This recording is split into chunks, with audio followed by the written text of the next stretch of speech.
اعوذ باللہ من الشیطان الرجیم بسم اللہ الرحمن الرحیم واسماعیل وادریس وذا الکفل کل من الصابرین۔ انبیاء کا تذکرہ چلا آ رہا تھا۔ اس سے پہلے حضرت ایوب علیہ السلام کا تذکرہ آیا کہ وہ صبر کا ایک نمونہ تھے آپ کے سامنے کہ انہوں نے کیسا صبر کیا، تو اسی صبر کی مناسبت سے یہاں پر حضرت اسماعیل، ادریس اور ذی الکفل علیہم السلام کا تذکرہ بھی آ گیا۔ اسماعیل علیہ السلام یہ اولاد ابراہیم میں سے تھے، یعنی ابراہیم علیہ السلام بڑے بیٹے تھے۔ ان کا صبر کیا تھا؟ جب یہ دودھ پینے کی ان کی حالت تھی، اب ماں کی گود میں تھے، تو اللہ کی طرف سے حکم آ گیا کہ جائیں جا کر انہیں مکہ کے اندر چھوڑ آئیں، اور مکہ کی وہ حالت نہیں تھی جو آج ہمیں نظر آ رہی ہے۔ بیابان تھا، کوئی چیز ادھر نہیں تھی، بالکل صحرائی علاقہ تھا، پہاڑ ہی پہاڑ تھے، کوئی چیز وہاں پر کھانے پینے کے لیے پانی تک بھی دستیاب نہ تھا۔ اس حالت میں چھوڑ آئے۔ ان کی والدہ اور ان دونوں نے کیا کیا؟ صبر کیا۔ پھر جب جوانی کی عمر آئی ان کی، تو اب اللہ نے وحی کے ذریعے ابراہیم علیہ السلام کو خواب کے اندر بتا دیا کہ آپ نے ذبح کرنا ہے۔ یہ 12، 14، 15 سال کی عمر کتنی ہوتی ہے؟ تو اسماعیل علیہ السلام نے کیا فرمایا؟ ستجدنی انشاءاللہ من الصابرین، کہ والد جو حکم آپ کو اللہ نے دیا ہے آپ اس حکم کو پورا کریں، انشاءاللہ آپ مجھے صبر کرنے والوں میں سے پائیں گے۔ وہ 16 سال کی عمر میں، تو یہ کتنے بڑے صابر تھے۔ اسی طریقے سے وہ ادریس علیہ السلام کا آپ تذکرہ کیجئے، یعنی ان کے ذکر کی مثال آپ انہیں سنائیے۔ یہ بھی بڑے صابر اور قانع تھے کہ قوم والے انہیں پتھر مارتے تھے، برا بلا کہتے تھے، لیکن یہ صبر کیا کرتے تھے۔ وذا الکفل، اور یہ لقب ہے ان کا اصل نام، اس کے اندر بہت زیادہ مفسرین کا اختلاف پایا جاتا ہے، صحیح نام ان کا کوئی معلوم نہیں ہو سکتا۔ کوئی کہتے ہیں یہ یوشع ابن نون ہی ہے، اور بعضوں نے کہا یہ حضرت الیاس علیہ السلام کا لقب ہے، لیکن ابہم ما ابہم اللہ، جس چیز کو اللہ نے پوشیدہ رکھا ہے اس کے اندر اتنا زیادہ زور لگانے کی کوئی ضرورت نہیں۔ تینوں پیغمبروں کا یہاں پر تذکرہ آ گیا۔ کل من الصابرین، اللہ فرماتے ہیں میرے تمام کے تمام پیغمبر جو تھے وہ کیا ہے؟ صبر کرنے والے ہیں۔ صبر اللہ نے نبیوں کی گھٹی کے اندر رکھا ہوا ہوتا ہے۔ وَأَدْخَلْنَاهُمْ، ہم نے داخل کیا ان سب پیغمبروں کو، فی رحمتنا، اپنی رحمت کے اندر، انہم من الصالحین، انہم کانوا من الصالحین، یہ سارے کے سارے کیا تھے؟ صالحین میں سے تھے، نیکوکار تھے۔ وَذَنُّونِ، آپ تذکرہ کیجئے مچھلی والے کا، مراد کون؟ یونس علیہ السلام۔ آپ ذرا یونس علیہ السلام کا تذکرہ کیجئے۔ قرآن کے اندر کئی جگہ پر یونس علیہ السلام کا تذکرہ آیا، کہیں پر مچھلی والے سے انہیں پکارا گیا اور کہیں پر ان کا نام لے کر انہیں پکارا گیا۔ وَذَنُّونِ، آپ تذکرہ کیجئے مچھلی والے کا، اِذ ذَهَبَ، جب وہ نکلے، مُغَاضِبًا، قوم والوں کے اوپر غصہ کرتے ہوئے، فَظَنَّ، انہوں نے خیال کیا، لن نقدر، کہ ہم تنگی نہیں کریں گے ان پر، فنادا، پس انہوں نے پکارا، فی الظلمات، اندھیروں کے اندر، اللہ الہ، کہ نہیں ہے کوئی معبود، الا انت، سوائے تیرے، سبحانک، اے اللہ تو پاک ہے۔ یونس علیہ السلام کا قصہ طویل وہ سورہ یونس کے اندر گزر چکا ہے، وہاں پر مفصل گفتگو ہو چکی ہے۔ اشارتاً یہاں پر ذکر کر دیتا ہوں کہ یونس علیہ السلام کی قوم نے ان کی بات نہیں مانی، تو اللہ کی طرف سے ان کے لیے عذاب کا وعدہ آ گیا کہ قوم یونس کے اوپر عذاب آئے گا۔ اب عذاب ٹلے گا یا نہیں ٹلے گا، یہ بات اللہ نے یونس علیہ السلام کو نہیں بتائی، اور دوسرا یہ حکم نہیں دیا کہ آپ بستی کو چھوڑ کر نکل جائے، صرف اتنا بتایا کہ عذاب آئے گا۔ اب یونس علیہ السلام نے فرمایا جب عذاب آئے گا، لوگوں کو بتا دیا کہ 3 دن 4 اندر آپ کو عذاب آ جائے گا۔ جب یہ بات ان کے ساتھ وعدہ کر دیا، اب حکم بھی نہیں آیا کہ بستی کو چھوڑے۔ یونس علیہ السلام نے فرمایا اگر وہ دن آ گیا، عذاب نہ آیا، میں ان کے سامنے ہوا تو میں تو شرمسار ہو جاؤں گا، ان کے سامنے میں منہ نہ دکھا سکوں گا۔ صرف اور صرف اس وجہ سے یونس علیہ السلام نے اپنے اہل و عیال کو لیا اور بستی سے نکل گئے۔ یہ ان کا نکلنا اللہ کو پسند نہیں آیا۔ اس چیز کا اللہ یہاں پر تذکرہ کرتے ہیں کہ کیا یونس نے یہ گمان کر لیا تھا، یہ خیال کر لیا تھا کہ ہمارے حکم کے بغیر نکلے گا، ہم اس سے پوچھیں گے نہیں، ہم اس کی گرفت نہ کریں گے۔ یہاں پر بعض لوگوں نے یہ ترجمہ بھی کیا اللہ نقدر علیہ، نعوذ باللہ کہ ہم یونس کے اوپر قدرت نہیں رکھنے والے۔ یاد رکھیے کہ نبی نہیں، کوئی عام انسان کا یہ سوچ لے کہ اللہ قادر نہیں ہے، انسان فوراً کافر ہو جاتا ہے۔ نبی سے یہ توقع ہے ہی نہیں۔ ان کے دل میں کیا خیال پیدا ہوا کہ میں ایسے جاؤں گا، اللہ مجھے پکڑے گا نہیں، اللہ کے لاڈلے تھے، اللہ کے محبوب تھے، یعنی میری پکڑ نہیں ہوگی، یہ کوئی بڑا جرم نہیں۔ انہیں پتہ بھی نہیں تھا کہ اللہ نے حکم دینا ہے یا نہیں دینا۔ تو فرمایا جب یہ یہاں سے نکلے، بستی کو چھوڑ دیا، تو آگے چل کر دریا کے پاس پہنچے، کشتی میں بیٹھے، سوار ہوئے۔ کشتی جب درمیان میں پہنچی سمندر کے، ڈگمگا گئی۔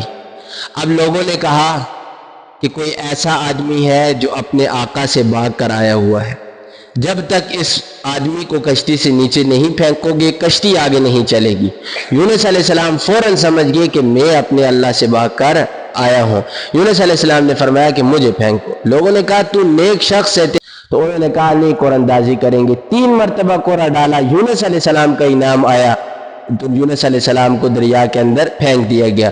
آگے مچھلی کو حکم ہوا کہ آپ نے اسے غذا نہیں بنانا، شکار نہیں بنانا، صرف اور صرف یہ یونس ہماری امانت ہے، اسے آپ نگل لو اور نگل کر اس دریا کے کنارے کے اوپر جا کر پھینک دو۔ یہ حکم ہوا مچھلی کو۔ اور مچھلی کے بارے میں آپ کو پتہ ہے یہ بہت زیادہ گرم ہوتی ہے۔ جب یہ یونس علیہ السلام مچھلی کے پیٹ کے اندر گئے تو ان کی جسم سے چمڑی اتر گئی۔ وہاں پر یہ دعا کرتے رہے، لا الہ الا انت سبحانک انی کنت من الظالمین، اے پروردگار میں نے اپنے حق کے اندر کمی کی، تو بخشنے والا ہے، بے شک میں کیا ہوں، ظالموں میں سے ہوں۔ کیا مطلب؟ میں اپنے حق کے اندر کمی کرنے والوں میں سے ہوں۔ وہاں پر پھر کدو کا بیل لگا جس سے یہ کھاتے رہے، ان کے جسم کے اوپر کوئی مکھی بھی نہیں بیٹھتی تھی، تندرست ہوئے، واپس آئے، قوم والوں نے استقبال کیا، اللہ نے عذاب کو ٹال دیا۔ یہ اس چیز کا تذکرہ ہے۔ اللہ نقدر علیہ فنادا، پس انہوں نے پکارا، دعا کی، فی الظلماتی، اندھیریوں کے اندر، مچھلی کے پیٹ کا ایک اندھیرا، دریا کا دوسرا اندھیرا، یعنی موجوں کے نیچے مچھلی، پھر مچھلی کے پیٹ کے اندر کا اندھیرا، اور پھر رات کا اندھیرا، کئی اندھیرے شامل ہو گئے۔ اور دوسرا اندھیرے کو ظلم کے ساتھ یہاں پر بھی تعبیر کیا اور احادیث مبارکہ کے اندر بھی تعبیر کیا گیا ہے، الظلم ظلمات یوم القیامہ، یہ جو ظلم جتنے بھی ہیں قیامت والے دن یہ اندھیریوں کی صورت میں ہوں گے۔ فرمایا اللہ الہ الا، اور دوسری چیز اس دعا کے بارے میں ترمذی شریف کی روایت ہے، رسول اللہ صلی اللہ علیہ وسلم نے فرمایا جو کوئی شخص پریشانی کے اندر یعنی مچھلی والی دعا پڑھے گا، یعنی یونس علیہ السلام والی دعا پڑھے گا تو اللہ اس کی دعا کو ضرور سنے گا۔ لا الہ، کہ نہیں ہے کوئی الہ، کوئی معبود، الا انت، مگر تو ہی معبود ہے، سبحانک، تو پاک ہے میرے اللہ، انی کنت، بے شک میں ہوں، من الظالمین، ابنا لہو، ہم نے ان کی دعا کو سن لیا، دعا کو قبول کر لیا، یعنی انہیں نجات دے دی مچھلی کے پیٹ سے، وَنَجَّيْنَاهُ مِنَ الْغَمِّ، اور انہیں ان کے غم سے ہم نے چھٹکارا دے دیا، وَكَذَلِكَ نُنْجِي الْمُؤْمِنِينَ، اور اسی طرح ہم نجات دیتے ہیں مومنوں کو۔ تکالیف آتی ہیں مومنوں کے اوپر، لیکن ایک وقت ایسا آتا ہے کہ اللہ نجات دے دیتا ہے۔ وَزَكَرِيَّا، آپ تذکرہ کیجئے، یاد کیجئے زکریا علیہ السلام کو، اذ نادا، جب انہوں نے پکارا، ربہ، اپنے پروردگار کو، ربی، اے میرے پروردگار، لا تذرنی فردا، تو مجھے مت اکیلا چھوڑ، تو مجھے بے آسرا مت چھوڑ، تو مجھے اکیلا مت چھوڑ، وانت خیر الوارثین، اور تو بہترین وارث ہے، بہت اچھا وارث ہے تو۔ حضرت زکریا علیہ السلام یہ پرورش کر رہے تھے حضرت مریم علیہ السلام کی، تو یہاں پر جاتے تو ان کے آگے سے کمرے کے اوپر تالا لگا کر جاتے. مسجد اقصی کے اندر زیر پرورش تھی زکریا علیہ السلام کی. جب واپس آتے تالا کھولتے دیکھتے کوئی بندہ آ نہیں سکتا, آگے پھل پڑے ہوئے نظر آتے. دیکھا کہ جو اللہ بغیر موسم کے مریم کو پھل دے سکتا ہے تو جو میری بیوی بانجھ ہے اور میں بوڑھا ہو چکا ہوں, کیا وہ اللہ مجھے نہیں دے سکتا اولاد؟ فوراً جب دل کے اندر یہ بات آئی تو دعا کر دی. دعا کیا کی کہ اللہ تو مجھے وارث دے دے, یرثنی ویرث من آل یعقوب, جو میرے علم کو اور آل یعقوب کے علم کو کیا کرے, اٹھائے اور اس کو صحیح طریقے سے لوگوں کے اندر پہنچائے. اللہ نے دعا قبول کر دی. بیوی ان کی بانجھ تھی, ان کا بچہ پیدا کرنے کی کوئی صورت ظاہری نظر نہیں آ رہی تھی اور ان کی عمر بھی 120 سال تک پہنچ چکی تھی. اللہ نے دعا کو قبول کیا. فرمایا فاستجبنا لہ, پھر ہم نے ان کی دعا کو قبول کیا.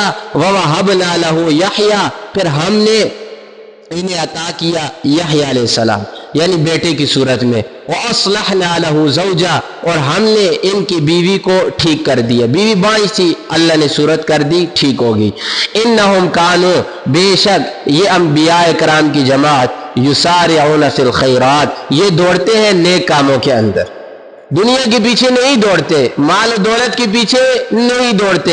دوڑتے ہیں تو ایک ہی چیز کے پیچھے دوڑتے ہیں, وہ نیک کاموں کے اندر دوڑتے ہیں. یاد رکھیں انسان کی ایک حالت کبھی بھی نہیں رہتی, کبھی بھی انسان ایک حالت کے اوپر نہیں رہتا. انسان کی حالت ہمیشہ بدلتی رہتی ہے. ابھی جو میرے دل کی کیفیت ہے اللہ ہی جانتا ہے کہ 2 منٹ بعد وہ کیفیت ہوگی یا نہیں ہوگی. اللہ حالت بدلنے کے اندر ذرا دیر نہیں لگاتے. جس وقت کسی نیکی کا خیال دل کے اندر آ گیا فوراً اس نیکی کو تباہ کر دے. کیا پتہ کہ اللہ فوراً آپ کی حالت کو تبدیل کر دے. اسے رسول اللہ صلی اللہ علیہ وسلم نے بیان فرمایا انسانوں کے دل اللہ کی 2 انگلیوں کے درمیان ہے. جس وقت اللہ چاہتا ہے دل کو پلٹ دیتا ہے. کیا پتہ کہ نیکی کا خیال دل کے اندر آ رہا ہے, آپ نیکی نہیں کرتے, فوراً اللہ دل کو پلٹ دے. تو فرمایا یہ نیکی کے اندر دوڑتے ہیں. وَيَدْعُونَنَا, اور یہ پکارتے ہیں, دعا کرتے ہیں اپنے پروردگار سے, رَغَبًا وَرَهَبًا, امید کے ساتھ اور ڈر کے ساتھ. ایمان نام ہی اس چیز کا ہے کہ انسان اللہ کو پکارے امید اور خوف دونوں کے درمیان. وَكَانُوا لَنَا خَاشِعِينَ, اور یہ ہے ہم سے خوف رکھنے والے, ڈرنے والے. وَالَّتِي, اور آپ تذکرہ کیجئے التی, اس عورت کا, احسنت فرجہا, جس نے اپنی شرمگاہ کی حفاظت کی, یعنی نکاح بھی نہیں کیا اور کسی غیر مرد کے ساتھ بھی کوئی ایسا کام نہیں کیا. یہ عورت کون ہے؟ مریم علیہ السلام ہے. فرجہا والذی احسنت فرجہا فنفخنا فیہا, پھر ہم نے پھونکا فیہا فی جیبہا, ان کی گریبان کے اندر, من روحنا, یعنی جبرائیل علیہ السلام کے ذریعے روح کو. وجعلناہا, اور ہم نے بنا دیا مریم علیہ السلام کو, وابنہا, اور ان کے بیٹے کو, آیتن, نشانی, للعالمین, جہاں والوں کے لیے. یہ مریم علیہ السلام اور حضرت عیسیٰ علیہ السلام یہ دونوں بہت بڑی نشانیاں ہیں اللہ کی قدرت کے اوپر. ان هذه امتکم, یہ ہے تمہاری جماعت, یہ ہے تمہارا دین, امتا واحدہ, جو ایک ہی ہے, جو کبھی بدلتا نہیں. پہلے بھی عرض کر چکا ہوں تمام انبیاء کی شریعتیں تو بدلتی ہیں, یعنی دینی احکامات تو بدلتے ہیں. نماز کیسے پڑھنی ہے, روزہ کیسے رکھنا ہے, زکوٰۃ کیسے دینی ہے, یہ چیزیں تو بدلتی آئی ہیں, لیکن دین اور اصول ہمیشہ تمام انبیاء کے آدم علیہ السلام سے لے کر محمد الرسول اللہ تک تمام کے تمام لوگوں کے ایک ہی تھے, کبھی نہیں بدلے. کبھی کسی نے یہ نہیں کہا کہ اللہ کے ساتھ کوئی اور بھی معبود ہے, کبھی کسی نے نہیں کہا کہ نبی اللہ کے علاوہ کوئی اور بھیجتا ہے. یہ جو اصولی چیزیں یہ تمام انبیاء کی ایک ہی چلی آ رہی ہیں. خود رسول اکرم صلی اللہ علیہ وسلم نے فرمایا نحن معاشر الانبیاء, ہم جو انبیاء کی جماعت ہے, یہ ابونا واحد, ہمارا والد ایک ہے, وامہاتنا شتیٰ, اور ہماری مائیں جدا جدا ہے. کیا مطلب؟ دین ہم سب کا ایک ہے, ہمارا دین جدا جدا نہیں، دین ایک ہی رہا ہے آدم تا محمد، لیکن آگے شریعتیں بدلتی رہی ہیں۔ وَأَنَا رَبُّكُمْ، اور میں تمہارا پروردگار ہوں، فَاعْبُدُونِ اَيْ فَاعْبُدُونِي، پس میری ہی تم عبادت کرو، اللہ کو چھوڑ کر کسی اور کی عبادت مت کرو۔ اور اسلام کوئی نئی چیز نہیں ہے، تمام انبیاء مسلمان گزرے ہیں، تمام انبیاء مومن گزرے ہیں، ہاں آگے شریعتیں بدلتی رہی ہیں۔